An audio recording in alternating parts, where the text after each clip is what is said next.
It is time to talk about some backlist fantasy that I really would like to get to at some point in my lifetime.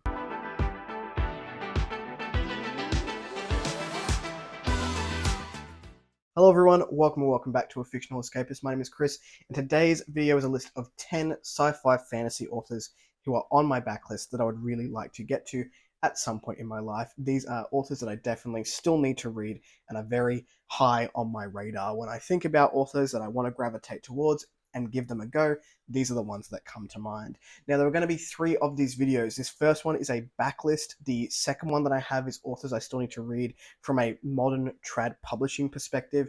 Now, the difference between those two are just how long they've been on my radar for. So the ones in this one today have been very much on my radar for a long time. And when I've discovered some of their books, I have collected them. So a lot of these I have physically. There's only a couple that I don't, and some I've ordered and are on the way of them. But these are the ones who will be on my radar for the longest. And the third one is going to be a slightly longer list of indie or self-pub authors that I still need to read within the sci-fi and fantasy space. But today is the backlist, and we'll be going through 10 different authors that I would like to get to at some point.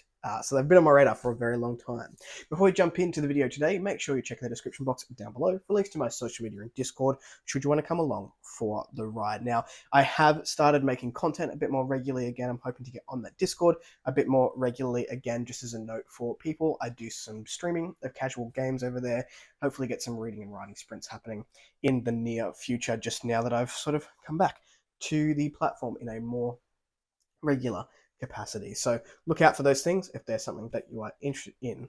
But without any further ado, let's jump into the 10 authors that I still need to read, backlist edition.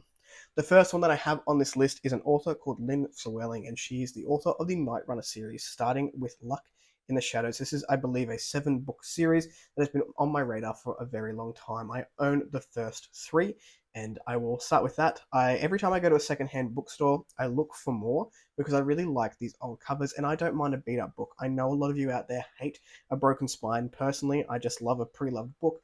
I love that it's gone on its own journey and its own story by the time that I pick it up, and I hope that I can continue that for the next person who comes along. This one says, when young Alec of Kerry is taken prisoner for a crime he didn't commit, he is certain that his life is at an end. But the one thing he never expected was his cellmate, spy, rogue, thief, and noble, Serigol of Remanence, is many things, none of them predictable. And when he offers to take on Alec as his apprentice, things may never be the same for either of them. Soon, Alec is travelling roads he never knew existed, towards a war he never suspected was brewing. Before long, he and Serigol are embroiled in a sinister plot that runs deeper than either of them can imagine, and that may cost them far more than their lives if they fail.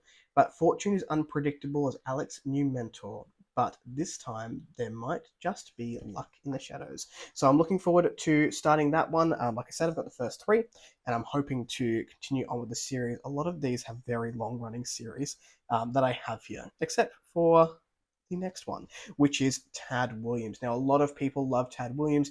They tend to start off with all the people that I've interacted with. Start off with the Memory of Sorrow and Thorn. It's a 4-book series, starts with a Dragonbone chair. I personally would like to start with one of these standalones, and that is going to be The War of the Flowers. This is another one I picked up at a secondhand bookstore. I've had Otherland, I think it's called, on my shelves for a very long time. I just happened to come across this one and said that's where I want to start my Tad Williams journey, is this War of the Flowers. So it is a standalone. There are a few different series that Tad Williams has out that I'm interested in. Sorry, Ari's just decided to leave. Your Majesty, good day to you. There's a lot of other series I'd like to get to from Tad Williams, but this is going to be my starting point. Theo Vilmos' life is about to take a real turn for the worse. A 30-year-old lead singer in a not terribly successful rock band, Theo once had enormous charisma both on stage and off, but now life has taken its toll on him. He finds himself alone, heartbroken, and plagued by a recurring nightmare, and Theo can't shake the feeling that bad things are happening to him for a reason. Seeking solace and escape in a cabin in the woods, he begins to read an old handwritten memoir by his great uncle, a man named Eamon Dowd, and quickly becomes mesmerized. Dowd writes of another world, the world of the fairy, but it is nothing like the familiar fairyland of childhood stories. But before Theo can disregard the account as the writings of a madman, a horrifying thing tries to break through the front door, a terrible hunting spirit in the body of a dead man. Terrified and trapped, Theo is saved only by the invention of a tiny, foul-mouthed winged sprite named Applecore, who transports him into the realm of the fairy. But this fairyland is even darker and more bizarrely modern than Eamon Dowd had described, similar to the mortal world and yet dangerously different, and although he can't imagine why, there are creatures in it that intend Theo Vilmos egregious harm. With only the reluctant sprite Applecore for a guide, Theo must search for the true meaning of his life before those who seek him can cut it mercilessly short. Doesn't that sound delightful? There's a lot of praise for The War of Flowers, according to the back of the book and also the front couple of pages, so I'm looking forward to giving that one a go at some point as well. Now, the next one on this list is still an author that is writing to this day. In fact, a few of these on this list are still writing to this day, but like I said, they're just authors who have been on my radar for a very long time. That's going to be N.K. Jemisin. So this is the 5th season. This is book 1 of the Broken Earth trilogy. Now, from what people have told me, and people whose reading tastes don't quite align with mine, who haven't enjoyed the series as much as others, tells me that I'm probably really going to enjoy this one. So I'm very big on world building, I'm very big on plot and intricacy, and I feel like this is just going to be a fantastic read for me personally. I own the trilogy. I meant to read the trilogy the first year I started BookTube, or maybe it was the year before I started BookTube, and I just never got around to it. So it's been on my radar for years at this point, and I'm very much looking forward to reading N.K. Jemisin and getting a taste of her work. Now, this is the one I'm going to be starting with, and I'm hoping I love it, and I'll continue on to read the entire backlog of this author. The next one I have here is a very old and beat up copy, so anyone who likes a new copy and new editions, please avert your gaze, because this one is rough. And this is going to be Magician by Raymond E Feist, or just Raymond E Ist, because F and E have really sort of disintegrated on the page here. So the book is still fine. I can still read all of the writing in the book. So everyone who reads this book tells me it's fantastic. And I own this and the 2 others in the series. I think it's a 4-book start to this world, the series.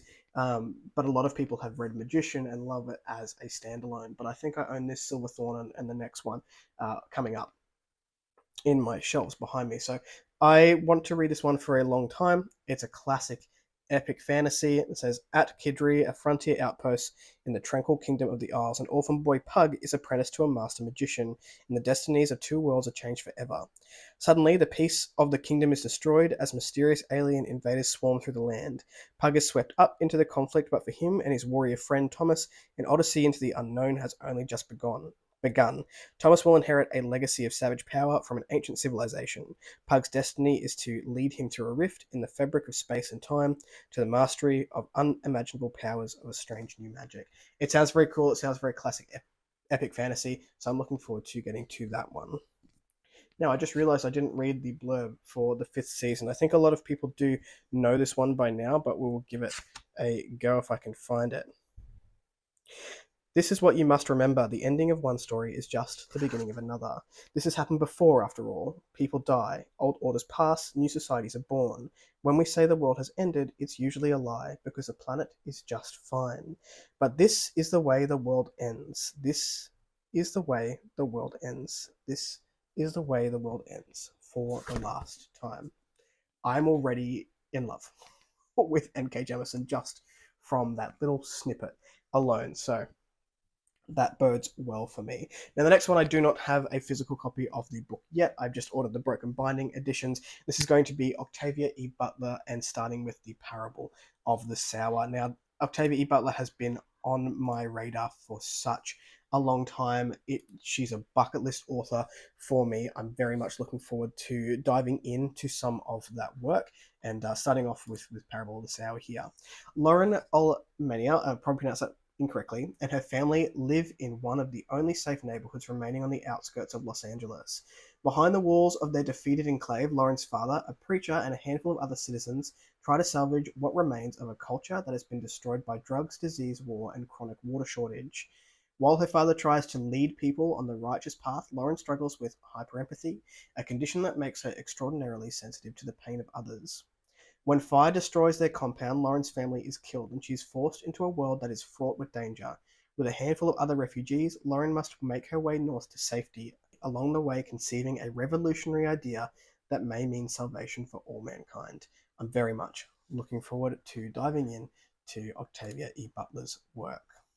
Now, the next one I have is going to be cause some eye rolls from people that I haven't read these before. I think these read on the younger side of things as well, but that is going to be Starting My Journey in the World of Shannara by Terry Brooks. I've never read them before. I did not grow up with the world of Shannara, but I'm very interested in reading what a lot of my friends have deemed as one of the series that got them into fantasy. So I haven't read it yet.